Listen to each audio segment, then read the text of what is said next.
On est dans le monde arabo-musulman, de multiples raisons. On va aborder quelques-unes. Pourquoi détruire la Syrie? D'abord parce que la Syrie n'a pas signé de paix avec Israël. C'est le seul pays frontalier avec Israël, avec le Liban, évidemment. Ces deux pays-là n'ont pas signé. Pourquoi le Liban n'a pas signé également? C'est toute la problématique quand la Syrie a investi le Liban pendant 30 ans. Je crois que les Syriens se sont mal comportés au Liban. Moi, en tant que Syrien, je le dis. Mais cela n'empêche qu'il y a eu un soutien certain contre Israël. Alors, l'Occident veut une paix au rabais avec les Syriens. Ils ont essayé, par exemple, pourquoi ne pas louer le Golan pendant 99 ans à Israël? Voilà. C'est comme si on demandait à la France, c'est pas, vous ne voulez pas céder l'Alsace et la Lorraine à nouveau, pourtant, franchement, un discours inadmissible. C'est manquer de respect vis-à-vis de ses ennemis, de leur dire, on va vous acheter, vous louer votre territoire. Ouais. Une paix au rabais, ça arrangerait beaucoup de monde en Occident. Et ça pourrait pousser justement le Liban également à signer une paix avec Israël. Donc, détruire la Syrie, c'est déjà carrément se placer dans le camp israélien ou pro-israélien. Parce que qui est finalement le grand gagnant de tout cela, ou du moins il croit, c'est pas à mon avis, parce que je ne vous cache pas, pour moi, même si la Syrie est détruite, le problème ne sera pas résolu. Donc, une paix au rabais et à la limite, on pensait, par exemple, pourquoi ne pas réduire l'armée syrienne? C'était dans les accords. Il faut, par exemple, que la Syrie détruise, ferme son centre de recherche scientifique. C'était dans les négociations. Je n'ai pas assisté directement aux négociations, mais j'ai eu la chance de voir quelques papiers là-dessus. Donc, on veut que cet ennemi pour Israël, qui est la Syrie, soit un pays faible et non plus cet épicentre stratégique du Moyen-Orient. Ça, c'est le premier aspect. C'est cette histoire de paix avec Israël. Donc, et maintenant on se dit, pourquoi alors ne pas attaquer la Syrie carrément? Oui, mais pourquoi voulez-vous attaquer la Syrie quand vous pouvez faire autrement? Et c'est là où on assiste effectivement à une autre tactique, c'est-à-dire, comme disent les Anglais, c'est le serpent qui croque sa queue. En utilisant quoi? Et ça, c'est le second point. En utilisant l'islam. C'est là où on a un autre aspect de cette Syrie qu'il faut détruire. La Syrie est un pays laïque dans sa constitution. C'est le seul pays du monde arabe, excepté le Liban, qui a un système, vous êtes étudiant en Sciences Po et droit, qui a un système confessionnel, dont la charte nationale, et pas la constitution, n'est-ce pas, au Liban? Mais la Syrie ne met pas comme clause la religion de l'État. Dans tout le monde arabe, vous avez religion de l'État, l'islam.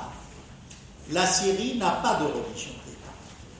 Et dans la vieille constitution du père Assad, il n'y avait même pas une mention pour la religion du président de la République. C'est-à-dire n'importe quel Syrien, chrétien, chiite, sunnite, druze, arménien, yézidi, assyrien pouvait être kurde, pouvait être président. Suite à des manifestations des frères musulmans et des forces islamistes,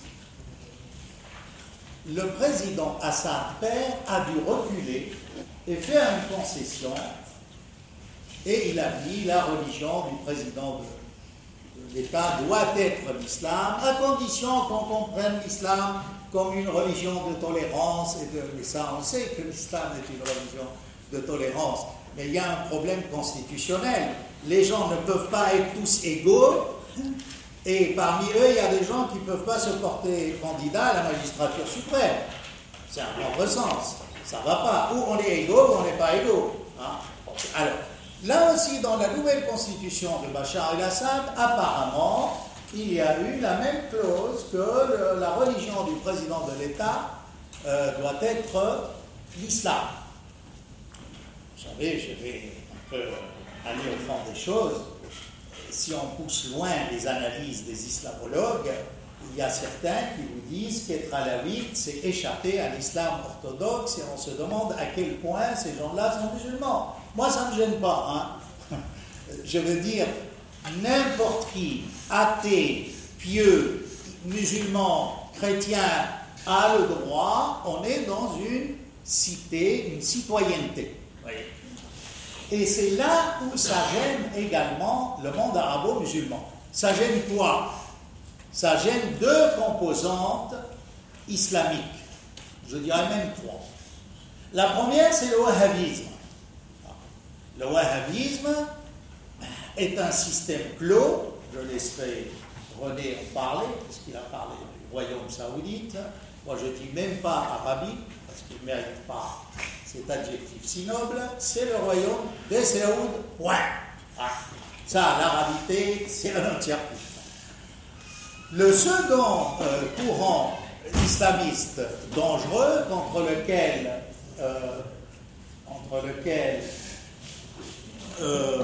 lutte le parti laïque, rappelons, parce qu'on a parlé de laïcité, le parti basse est laïque.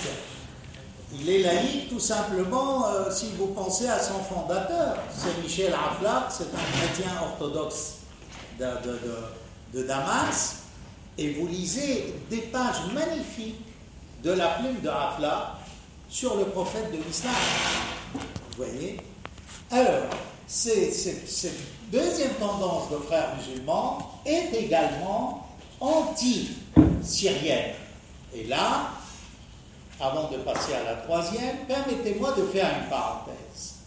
Quand il y a eu les événements de Hama en 82 et que l'État a dû réprimer cette ville révoltée, au départ, ce n'était pas des frères musulmans. C'était une organisation islamiste qu'on appelle les officiers libres de l'islam qui avait déclaré vraiment une rébellion armée. En brûlant le centre du parti, des établissements publics, voyez-vous, et ça a entraîné cette répression. Et c'est là où peut-être Assad, père, s'était trompé, il ne fallait pas faire de concessions aux islamistes. En reculant sur l'article de la religion du président de la République, ça a renforcé l'islam. Non. La troisième composante, c'est justement le benladinisme, qui est né suite au wahhabisme. Le wahhabisme est plus ancien que les frères musulmans. Les frères musulmans, c'est l'Égypte des années 30, et puis après, on a eu une réaction contre ces mouvements qui est Ben Laden et peut-être le post-benladinisme. Toutes ces forces aujourd'hui se sont donné rendez-vous en Syrie contre la laïcité.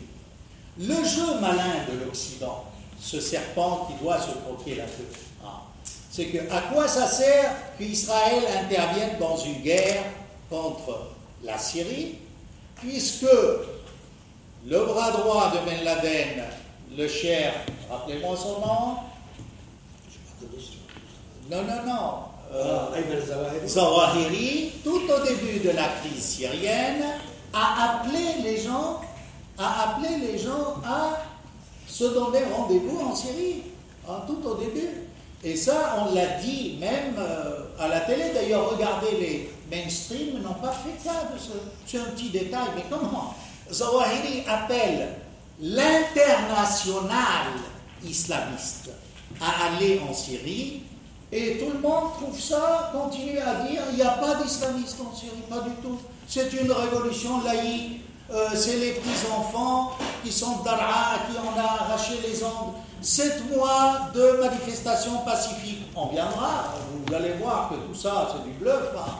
Il y avait des cellules dormantes, des wahhabis, des cellules dormantes, des frères musulmans, des cellules dormantes, de Ben Laden, déjà en Syrie, quand ça a éclaté. On a des vidéos où vous voyez les gens, il y a un pont, là vous avez les rebelles, là vous avez l'armée. Et sur le pont, il y avait des gens qui tiraient sur les manifestants et sur l'armée. C'est-à-dire on cherchait absolument à ce qu'il y ait provocation pour que ça devienne armé et militarisé. Donc, vous me direz, est-ce que l'Occident est ennemi de l'islam et veut détruire l'islam? Je dirais, pour moi, c'est évident. Hein. Mais c'est évident. Hein. Et ce n'est pas simplement d'utiliser des islamistes ultra-orthodoxes sunnites, parce que pour le moment, je n'ai pas parlé de chiisme contre un gouvernement laïque, mais également introduire la composante de guerre confessionnelle, la fitna, n'est-ce pas? C'est-à-dire cette guerre fraternelle entre les différentes branches de l'islam. Et d'ailleurs, c'est-à-dire opposer les chiites, et là, c'était du gâteau pour eux. Parce que comme Assad, bien qu'il soit alaouite, appartient à la branche chiite, on a beau dire qu'il est plus proche des chiites que des sunnites. Donc, il fallait trouver, c'était un pays de rêve, pour allumer la mèche entre chiites et sunnites. D'autant plus qu'on rejoint le premier point, c'est que comme Assad aide le Hezbollah, et le Hezbollah est chiite dans son idéologie, mais pas dans sa pratique. Vous avez des chrétiens qui se battent dans les rangs du Hezbollah. Vous avez des panarabes sunnites qui se battent avec le Hezbollah contre Israël. Mais la propagande ultra-orthodoxe, j'appellerais, sunnite, qui n'a rien avec le sunnisme, hein. Comprenez-moi, moi j'ai rien contre le sunnisme, au contraire, j'appelle à une réforme du sunnisme. Vous pouvez, donc, je vais me citer, lire pour un islam protestant, où je parlais justement que le vrai sunnisme, c'est l'analyse rationnelle des textes fondateurs, et non pas de continuer cette jurisprudence musulmane, n'est-ce pas, les rubriques, oui, des mouftis à la télé, où on pose des questions aux mouftis, mais souvent stupides, comment il faut faire ses ablutions, comme si la religion se réduisait à des pratiques formelles, sans aucune spiritualité. Ah, c'est ça l'islam ultra, qu'on appelle modéré et qu'on voit sur nos chaînes de télé. D'ailleurs, Al Jazeera a promu ce cher Qaradawi pendant des années, qui nous bassinait avec cet islam ultra-orthodoxe. Et bien avant le printemps arabe, il avait insulté les minorités musulmanes dans plusieurs émissions, soit à Al Jazeera, soit sur la chaîne du Qatar, la chaîne nationale. Je continue. Donc, on ne pouvait pas s'attaquer à l'Iran. Ça, c'est un point très important. L'Iran est la bête noire de l'Occident. Pourquoi? Parce qu'elle montre un contre-exemple de réussite face aux États-Unis. Prenez l'Arabie saoudite, le royaume saoudite pour moi. Bon. Qu'est-ce que ce royaume a produit pendant 33 ans? Il a acheté des armes qui ont rouillé dans le désert, mené des guerres, cassé d'autres pays arabes, investi la France par des supermarchés de marchands de kebab. C'est les cellules dormantes. Non, mais vous rigolez. Hein. J'ai fait un séminaire à l'école de guerre, il y a de ça 10 ans, où je parlais, c'était les cellules dormantes de l'islam ultra-orthodoxe en Afrique. Mais ce n'est pas notre sujet. Bref. Donc, il fallait absolument casser l'Iran parce qu'il montre un exemple de réussite. Ils ont la meilleure évolution au niveau balistique des missiles. Hein? Il y a 3 jours, 35e anniversaire de la Révolution, ils ont montré un missile de longue portée. Et là, on commence à parler dans les négociations du nucléaire de désarmer l'Iran, non seulement du nucléaire, mais des outils du nucléaire, en considérant que les missiles étaient des vecteurs du nucléaire, alors que les missiles peuvent être utilisés tout simplement comme arme stratégique dans une guerre. Voyez-vous? Donc, on doit au père Assad la création d'un compte de ce que j'ai appelé moi le croissant chiite. C'est moi qui ai lancé le terme il y a ça 30 ans à peu près, mais au niveau des médias, c'était en 2003 sur LCI dans une émission. Après, le roi de Jordanie l'a repris. Il a dit il y a un croissant chiite qui nous menace dans la région. Pour moi, le croissant chiite est un concept positif, philosophique. Un croissant, c'est un devenir. Il devient pleine lune. Il devient badr en arabe. La pleine lune est un signe d'accomplissement, de parachèvement. Vous voyez? Et j'ai toujours dit, si le croissant chiite rejoignait le croissant sunnite, on aurait la pleine lune musulmane qui peut marginaliser et le dollar et l'euro. Il faut voir la puissance qu'il y a là-dedans au niveau énergétique et le potentiel humain. C'est Hafez el-Assad qui a créé qui a donné la dignité à cette communauté écrasée à travers l'histoire.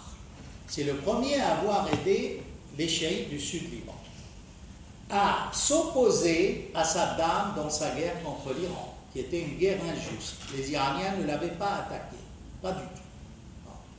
Et là, à l'époque, tout le monde a gobé ça aux Nations Unies.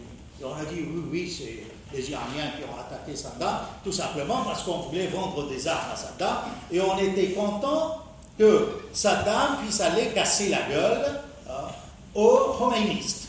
Vous voyez? Donc aujourd'hui, cette réalité de l'axe de la résistance, la Syrie n'est plus toute seule face à Israël. Et là, le Hezbollah, avec la bêtise des Américains, et là, le parti majoritaire en Irak, c'est des chiites, malikites, mais c'est eux qui ont installé. Ils veulent la démocratie. La démocratie, il y a 65% de chiites en Irak, c'est normal qu'ils gagnent. Qu'est-ce que vous voulez? Vous voyez? Ils ont joué contre leurs propres intérêts. Donc vous voyez maintenant, si l'Iran veut aider la Syrie, je vais terminer. Je vous ai dit, il y a 1001 raisons, je vais clore. C'est très facile, hein. Il passe par l'Irak, la Syrie, le Hezbollah. Mais pour compléter cette pleine lune chiite qu'on voit, qui est un axe de résistance anti-américain, non seulement au niveau politique, mais au niveau économique. Comment l'Iran a pu résister à 35 ans de sanctions et à réussir à tenir debout? Pourquoi la Syrie, avant le prétendu printemps arabe, avait 0 dette extérieure? La Syrie a toujours voulu vivre en autarcie. Il n'y avait pas de dette. Donc, c'est un exemple qui s'oppose à la mondialisation. Et ça ne peut pas plaire à l'Occident. Total aurait bien voulu avoir le pétrole syrien. Mais là, c'est la bêtise des Français, de notre politique. Nul. Jamais on a vu un Quai d'Orsay aussi médiocre. Là, le pétrole va aller aux Russes. Puisqu'il a eu des contrats signés. En contrepartie, la Russie aide la Syrie à tenir. Par ses vétos, il en est de même de la Chine. Pour la Chine, je vous rappelle que les Ouïghours qui ont commis un attentat en Chine avaient reçu leur entraînement en Turquie et œuvré à Alep, entraîné à Alep. Reste une autre donnée, c'est que cette Turquie, parce qu'il faut voir pourquoi la Syrie est affaiblie. Il y a aujourd'hui entre 72 000 djihadistes étrangers et l'ensemble des islamistes, c'est 115 000 à peu près, qui se battent contre ce qui reste de l'armée syrienne qui s'évalue peut-être à 250 000. On ajoute 75 000 de comités populaires, mais vous voyez, pour prendre un exemple pédagogique, Mohamed Merah, une seule personne avec quelques armes légères, il a fallu mobiliser je ne sais combien pour l'abattre. Alors imaginez-vous une ville comme Alep, où il y a 4 millions, des dizaines de milliers d'usines investies par des islamistes, gouvernées par des tribunaux d'inquisition, ou la Tunisie, par des fatwas des barbus des pays du Golfe, a autorisé, n'est-ce pas, le nikah de la guerre sainte. C'est-à-dire une Tunisienne peut aller se donner aux combattants. Hein. C'est une forme de guerre sainte. Vous vous rendez compte où on est l'islam? On a honte, n'est-ce pas? Et c'est pas par hasard, justement, que la Tunisie était le premier pays à avoir accueilli les amis de la Syrie et avoir reconnu et avoir envoyé en Turquie. Et pourquoi Istanbul? Et parce que dans les rêves d'Erdogan de son nouvel empire ottoman, cette ville d'Alep le gênait. C'est le poumon économique du Nord. Toutes les usines ont été démontées et embarquées, envoyées en Turquie. Vous savez, c'est du vol, c'est du pillage au niveau international. Il peut risquer des poursuites.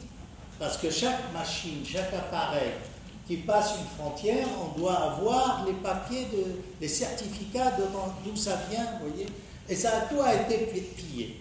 Donc, on en est où dans la destruction de la Syrie? Pas mal avancé. Mais, moi, je vous dirais que je reste très optimiste. Je vais même vous dire qu'il y aura une grande Syrie.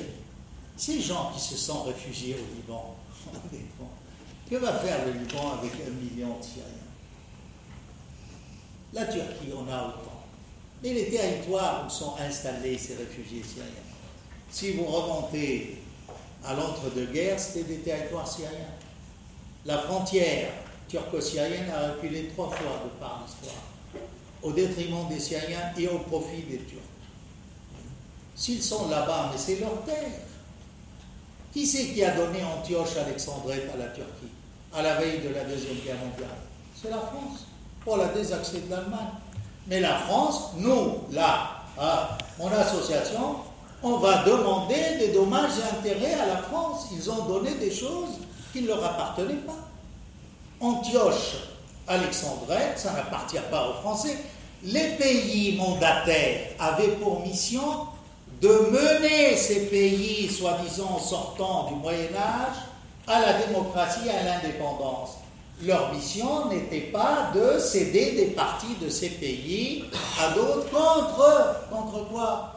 Des accords ils croyaient qu'il y avait du fer dans cette région, des mines.